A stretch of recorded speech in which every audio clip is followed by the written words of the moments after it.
Hello friends, आपल्या सर्वांची आवडती मालिका तू ही रे माझा मितवा या मालिकेच्या आजच्या बुधवार 8 एप्रिलच्या एपिसोडमध्ये एकानंतर एक जबरदस्त ट्विस्ट आले आहेत. फ्रेंड्स, जो माणूस कालपर्यंत राक्षस होता तोच माणूस आज एकदम देव माणूस बनलाय आणि तो म्हणजे आपला राजेश. अर्णव आणि ईश्वरीला या राजेशवर पूर्ण संशय होता की राजेश अंजलीच्या बाळाला किडनॅप करेल, त्या बाळाला काहीतरी इजा पोहोचवेल. परंतु राजेशने असं काहीच केलं नाही. उलट राजेशने एका चांगल्या माणसाप्रमाणे, एका बापाप्रमाणे या बाळाला रडता रडता शांत केलं, त्याच्यासाठी अंगाई गायली आणि एका चांगल्या नवऱ्याप्रमाणे अंजलीला झोपेतून उठूसुद्धा दिलं नाही. या बाळाला त्याने स्वतः शांत केलं, झोपवलं आणि मग रूममध्ये घेऊन गेला. आणि राजेचं हे नवं रूप पाहून ईश्वरी आणि अर्णवला सुद्धा जबर धक्काच बसलाय. मग राजेश खरंच असं वागतोय की खरंच तो नाटक करतोय, हे जाणून घेण्यासाठी हा व्हिडिओ शेवटपर्यंत नक्की पहा. फ्रेंड्स, आजच्या एपिसोडच्या सुरुवातीलाच अर्णव आणि ईश्वरीला त्यांच्या बेडरूममध्ये अंजलीच्या बाळाच्या रडण्याचा आवाज येत असतो. अर्णव काहीतरी विचार करतो. ईश्वरी विचारते, काय झालं सर, कसला विचार करताय? तर अर्णव सांगतो, मला बाळाची खूप काळजी वाटतीये, कारण अंजली ताईच्या रूममध्ये तो राजेशसुद्धा आहे आणि त्या बाळाला राजेशजवळ ठेवणं हे खूप धोकादायक आहे. ईश्वरीला सुद्धा हे पटतं. ती सुद्धा टेन्शनमध्ये येते. आणि इकडे राजेश हा झोपेतून जागा झालेला असतो. बाळ रडत असतं, पण अंजली झोपलेली असते आणि राजेश या पाण्याजवळ जातो आणि बाळाला पाहतो. अर्णव ईश्वरीला सांगतो, मला आणखीन एक भीती वाटतीये, जर त्या राजेशने बाळाला किडनॅप केलं तर काय होईल? कदाचित राजेशचा हाच प्लॅन असेल, बाळाला किडनॅप करायचं, ताईपासून दूर करायचं आणि मग सगळा दोष आपल्यावर लावायचा. म्हणजे ताई आपल्यावर आणखीनच चिडेल, आमच्यातील नाती आणखीन खराब होतील. ईश्वरी म्हणते, हो सर, तो राजेश असं करूच शकतो. मग आपण काय करायचं? आपण आत्ताच्या आत्ता जायचं का? त्या राजेशला थांबवायचं का? अर्णव म्हणतो, हो मिस इंदोर, तू बरोबर बोलतीये. हे दोघे खूप टेन्शनमध्ये येतात. तर इकडे राजेश या बाळाला पाण्यातून बाहेर घेतो आणि या बाळाकडे विक्षिप्त नजरेने पाहतो. अंजलीकडे विक्षिप्त नजरेने पाहतो. अंजली झोपलेली असते आणि राजेश हा चक्क बाळाला बाहेर घेऊन जायचं असा विचार करतो. तर इकडे ईश्वरी अर्णवला म्हणते, सर, बाळाच्या रडण्याचा आवाज अजून येतोय, चला लवकर. अर्णव म्हणतो, हो हो, नाहीतर खूप उशीर होईल. त्या राजेशने बाळाला किडनॅप करण्याआधी आपण जायलाच हवं. अर्णव आणि ईश्वरी दोघेही आपल्या बेडरूम बाहेर येतात. तर इकडे राजेश पाण्यातून बाळाला घेतो आणि तो सुद्धा आपल्या दरवाजाजवळ येतो. अंजली झोपलेलीच असते. राजेश दरवाजा उघडतो आणि दरवाजा पुन्हा एकदा लावून घेतो. तो बाळाला घेऊन रूमच्या बाहेर पडतो. अंजली झोपलेलीच असते. राजेश हॉलमध्ये येतो. अर्णव आणि ईश्वरी सुद्धा त्यांच्या रूम बाहेर येतात आणि त्यांच्या बाल्कनीमधून राजेशला पाहत असतात. आणि राजेश हा बाळाला घेऊन बाहेर जातोय हे त्यांच्या लक्षात येतं. अर्णव जाऊ लागतो तर ईश्वरी म्हणते, थांबा सर, राजेशला न कळत आपलं हे सगळं करायचंय. राजेश हा हळूहळू घराच्या मेन डोअरमधून बाहेर निघून जातो. त्यामुळे अर्णव खूप घाबरतो. अर्णव आणि ईश्वरी लपून हे सगळं पाहत असतात. राजेश हा घराच्या बाहेर गेलाय हे पाहून अर्णव लगेच त्याच्या मागे धावतो. तर ईश्वरी त्याला थांबवते आणि म्हणते, थांबा सर. अर्णव म्हणतो, काय थांबा? तो राजेश बाळाला घेऊन बाहेर गेलाय. ईश्वरी म्हणते, सर थांबा, हीच ती योग्य संधी आहे. राजेश खरंच त्याची मेमरी गेलीये की नाटक करतोय हे शोधून काढण्याची सुवर्ण संधी आहे. जर आपल्या शंकेप्रमाणे तो बाळाला किडनॅप करत असेल तर आपण थोडा वेळ येथेच वाट पाहूया आणि मग जेव्हा राजेश हा प्रयत्न करेल तेव्हा आपण त्याला रंगेहात पकडू शकतो. त्याचं सत्य ताईसमोर आणि सगळ्यांसमोर आणू शकतो. अर्णवला आधी तर हे पटत नाही, पण कदाचित ईश्वरी योग्य बोलतीये असा विचार करून तो सुद्धा घरातच थांबतो. पण खूप वेळ झाल्यानंतर चक्क बाळाच्या रडण्याचा आवाज बंद होतो. अर्णव आणि ईश्वरीला खूप टेन्शन येतं. हे दोघे धावत पळत बाहेर येतात तर बाहेर राजेशही नसतो आणि बाळसुद्धा नसतं. हे दोघे गेले तरी कुठे, हाच प्रश्न या दोघांना पडतो. अर्णव ईश्वरीवर खूप चिडतो आणि म्हणतो, मी तुला म्हणालो होतो त्या राजेशवर लगेचच आपण पाठ ठेवूया, त्याला पकडूया, पण तू मला आतमध्ये थांबून ठेवलं. आता तू राजेश बाळाला घेऊन पळून गेलाय, आता काय करायचं? ईश्वरी म्हणते, सर घाबरू नका, तो येथेच कुठेतरी असेल. आणि तेवढ्यात राजेश हा चक्क तेथे जवळपासच असतो आणि बाळासाठी अंगाई गात असतो, बाळाला शांत झोपवत असतो. ईश्वरी आणि अर्णवला अंगाईचा आवाज येतो आणि ते मागे वळून पाहतात तर त्यांच्या पायाखालची जमीनच सरकते, कारण तेथे चक्क राजेश उभा असतो हातात बाळाला घेऊन आणि तो बाळासाठी अंगाई गात असतो. ईश्वरी आणि अर्णव दोघेही राजेशजवळ येतात आणि राजेश याने बाळाला शांत केलंय, तो बाळाशी प्रेमाने वागतोय, बाळासाठी अंगाई गातोय, हे पाहून या दोघांना जबर धक्काच बसतो. बाळसुद्धा राजेशच्या अंगाईने शांत झालेलं असतं.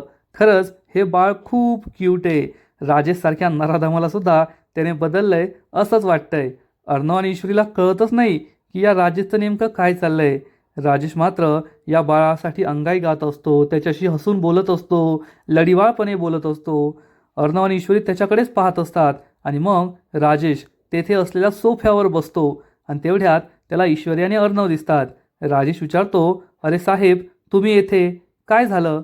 अर्णव आणि ईश्वरी म्हणतात, काही नाही, आम्ही फिरण्यासाठीच आलो होतो. तर राजेश सांगतो, हो ना, मी सुद्धा या बाळाला घेऊन बाहेर मोकळ्या हवेत आलो, कारण बाळ खूप रडत होतं आणि अंजली मॅडमने सांगितलं होतं ना की काल रात्रभर त्यांची झोप झाली नव्हती, म्हणून त्यासुद्धा गाढ झोपेत होत्या, त्यांना त्रास होऊ नये पुन्हा एकदा झोपेचा, म्हणून मी बाळाला घेऊन बाहेर आलो. त्याला अंगाई गाऊन दाखवली, त्याला चंद्र सूर्य तारे दाखवले, मोकळ्या हवेत त्यालासुद्धा बरं वाटलं आणि आता बाळ शांत झालंय.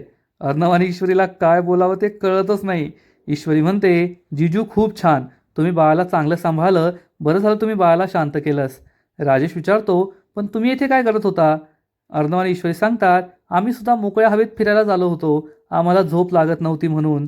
राजेश म्हणतो, ठीक आहे, फिरा तुम्ही. आता बाळ शांत झाले ना, मी बाळाला आतमध्ये घेऊन जातो आणि झोपवतो. अर्णव म्हणतो, ठीक आहे, आणि राजेश बाळाला आतमध्ये घेऊन जातो. अर्णव आणि ईश्वरी एकमेकांकडे पाहतात, आपण काय विचार करत होतो आणि या राजेशनं तर आपल्याला क्लीन बोल्डच केलं असा विचार हे दोघे करतात. आणि मग दुसरा दिवस उजाडतो. ईश्वरी तिच्या रूममध्ये असते आणि साडी नेसत असते, साडीला पिन लावत असते. तेवढ्यात अर्णव दरवाजा उघडतो आणि त्याला असं वाटतं की ईश्वरी ही साडीच बदलतीये. तो लगेच म्हणतो, सॉरी, आणि दरवाजा बंद करून घेऊन तो बाहेर जातो. आणि मग थोड्याच वेळात ईश्वरी ही पूर्ण तयार होते साडी नेसून. ईश्वरी खूप सुंदर दिसत असते.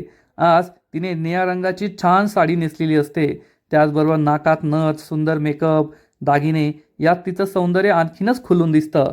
आणि ईश्वरी ही अर्णवला हाक मारते, अर्णव सर या आतमध्ये. अर्णव विचारतो, मी सिंदोर, कन्फर्म झालंय ना तुझं? ईश्वरी म्हणते, हो सर, या तुम्ही आतमध्ये. आणि मग अर्णव आतमध्ये येतो आणि ईश्वरीकडे एकटक पाहतच राहतो. खरंच ईश्वरी खूप सुंदर दिसत असते या निळ्या रंगाच्या साडीत, नथ घालून. खरंच तिचं सौंदर्य पाहून अर्णव हा क्लीन बोल्डच होतो, तिच्याकडे एकटक पाहतच राहतो. ईश्वरीला हे समजतं. ईश्वरी विचारते, सर काय पाहताय? अर्णव म्हणतो, तुला. आणि ईश्वरी खूप लाजते आणि म्हणते, सर हे काय बोलताय? अर्णवला समजतं हे तो काय बोलून गेला आणि तो म्हणतो, तू एवढी तयार कशाला झाली आहे? तर ईश्वरी म्हणते, काय सर, तुमच्या एवढंही लक्षात राहत नाही का? आज श्रीरामनवमी आहे, आपल्या घरात मोठा उत्सव आहे रामनवमीचा. अर्णव म्हणतो, अरे हो, मी तर विसरलोच. आणि अर्णव हा तेथे खाली बसतो. ईश्वरी त्याला म्हणते, सर माझं आवरून झालंय, आता तुम्ही बसा. अर्णव विचारतो, तुम्ही बसा म्हणजे हे काय बोलणं तुझं? तू काय विसरलीस का? मी एका मोठ्या कंपनीचा CEO आहे आणि मी काही काम करत नाही, नेहमी बसून राहतो, असं तुला म्हणायचं आहे का?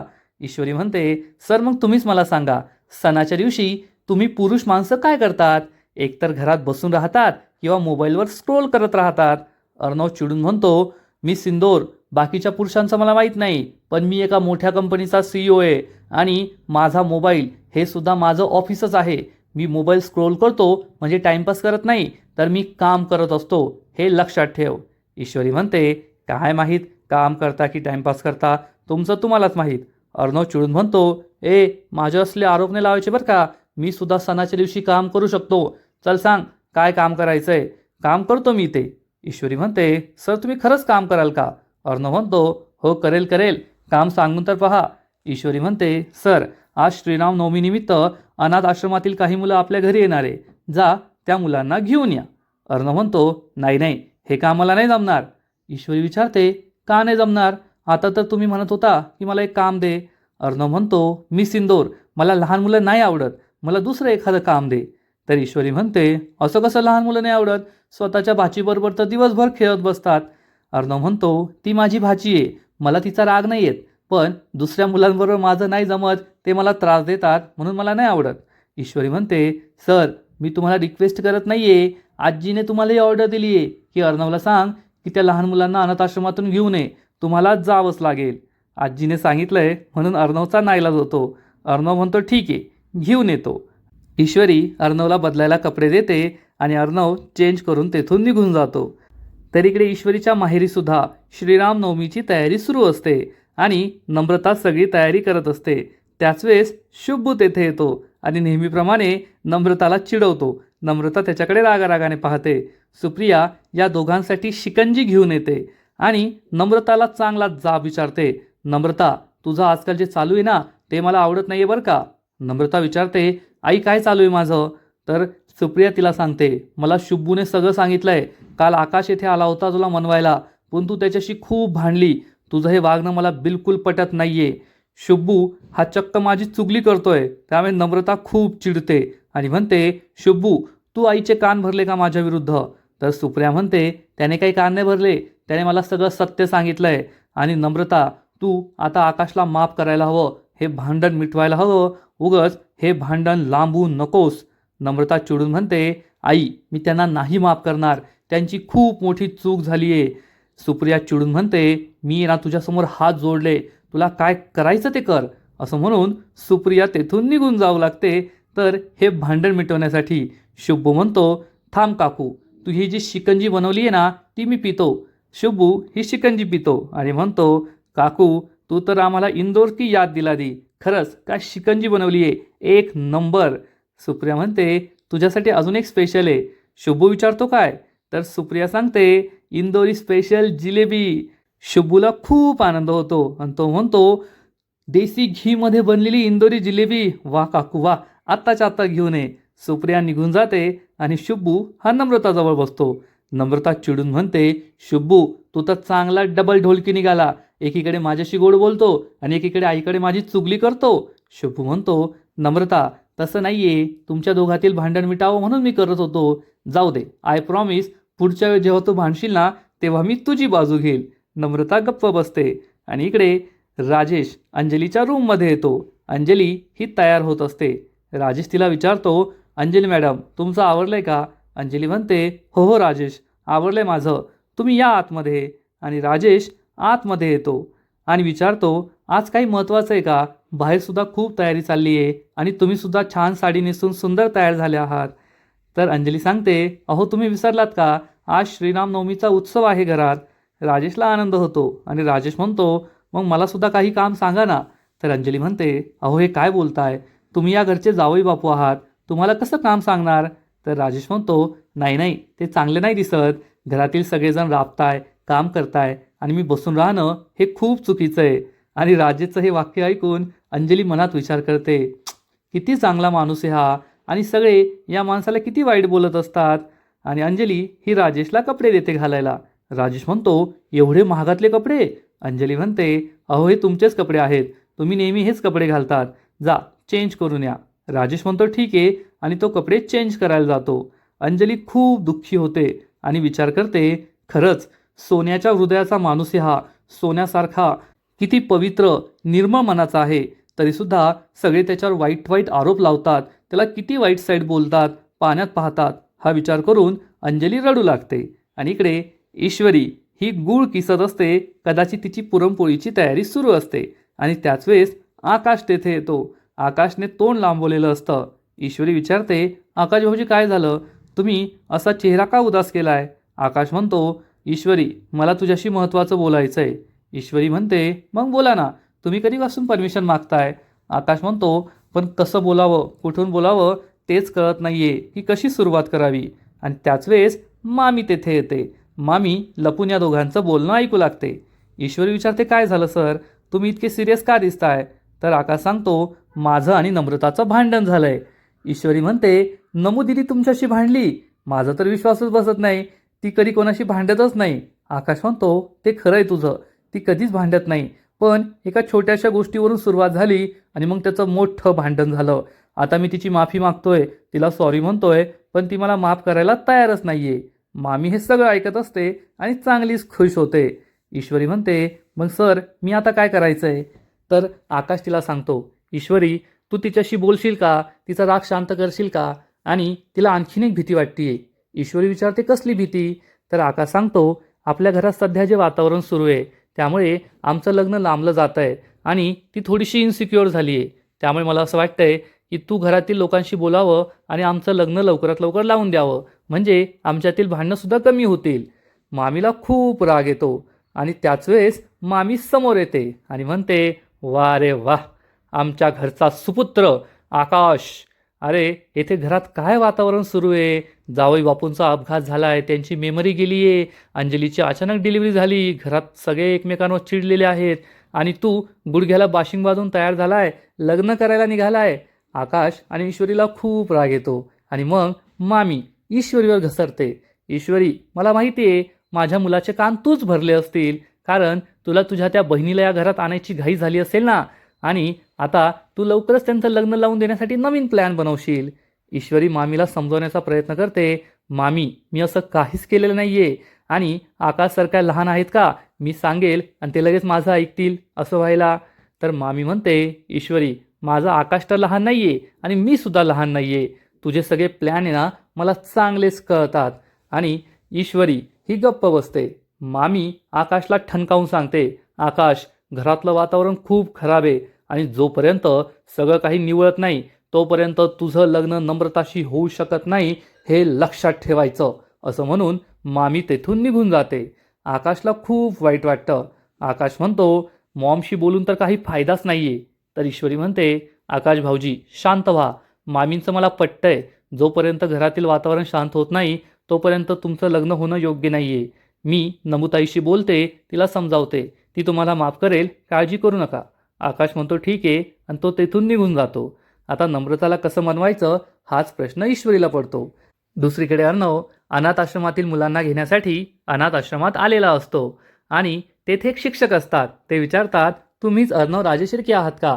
अर्णव म्हणतो, हो मीच आहे तो. तर ही लहान मुलं म्हणतात, हे काका आम्हाला घ्यायला आले आहेत का? अर्णवला खूप राग येतो की हा मुलगा मला चक्क काका म्हटला, मी काही इतका वयस्कर दिसतो का? तो या मुलांना विचारतो, तू मला काका का म्हणालास? तर हे गुरुजी म्हणतात, ए मुलांनो, त्यांना त्रास द्यायचा नाही आणि त्यांना दादा म्हणा. आणि ही सगळी मुलं अर्णवला दादा म्हणतात. तेव्हा कुठे अर्णवला बरं वाटतं. हा गुरुजी विचारतो, अर्णव साहेब, तुम्हीच मुलांना तुमच्या घरी घेऊन जाणार आणि पुन्हा एकदा सोडणार नाही इथे परत? अर्णव म्हणतो, हो, त्यांना आणण्या नेण्याची जबाबदारी मीच घेईल, तुम्ही काळजी करू नका. गुरुजी म्हणतात, ठीक आहे.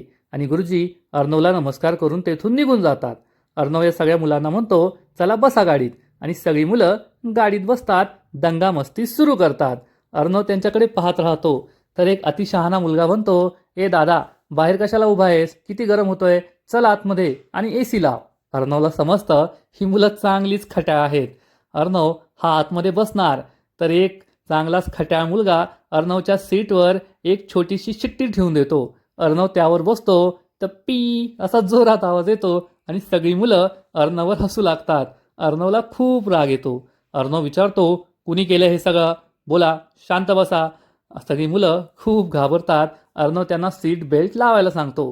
ही मुलं विचारतात, तू इतका खडूस का आहेस? आम्हाला पुन्हा पुन्हा शांत राहायला का सांगतोय? अर्णव म्हणतो, गप्प बसायचं, कुणी काही बोलायचं नाही, नाहीतर तुमच्या गुरुजींकडे तक्रार करेल. चला आता. असं म्हणून अर्णव या सगळ्या मुलांना घरी घेऊन येतो. तर इकडे अर्णवच्या घरी ईश्वरी ही दरवाजा वाजवते अंजलीच्या रूमचा आणि अंजली तिला आत यायला सांगते. तर ईश्वरीने आपल्याबरोबर एका हवालदाराला सुद्धा आणलेलं असतं.